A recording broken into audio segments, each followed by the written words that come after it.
بسم اللہ الرحمن الرحیم۔ ہمارے چینل کو دیکھنے اور سننے والوں محترم بہنوں اور بھائیوں، السلام علیکم ورحمۃ اللہ وبرکاتہ۔ آج ہم جس موضوع پر بات کریں گے وہ ہے تین دوست۔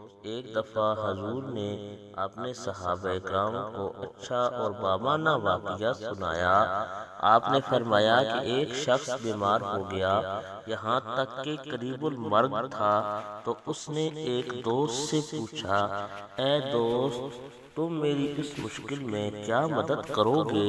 اس نے جواب دیا، جناب، میں ساری زندگی آپ کی خدمت کرتا رہوں گا، لیکن اب موت کا میرے پاس کوئی علاج نہیں، اب میں آپ کی کوئی خدمت نہیں کر سکتا۔ اس نے دوسرے دوست کو طلب کر کے اپنی مدد کا کہا۔ اس نے جواب دیا، میں تو آپ کے لیے صرف یہ کر سکتا ہوں کہ اگر آپ کا انتقال ہو جائے تو آپ کو نہلا کر خوشبو لگا کر دفن کروں گا۔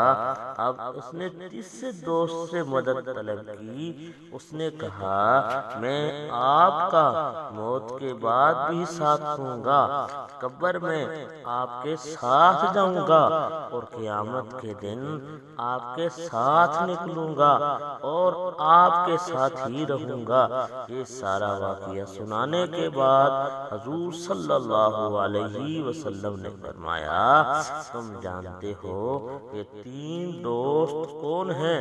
پہلے کا نام مال، دوسرے کا نام عیال یعنی رشتہ دار، اور تیسرے کا نام اعمال ہے جو ہمیشہ انسان کے ساتھ رہیں۔ اللہ تعالی ہم سب کو نیک اعمال کی توفیق عطا فرمائے، آمین۔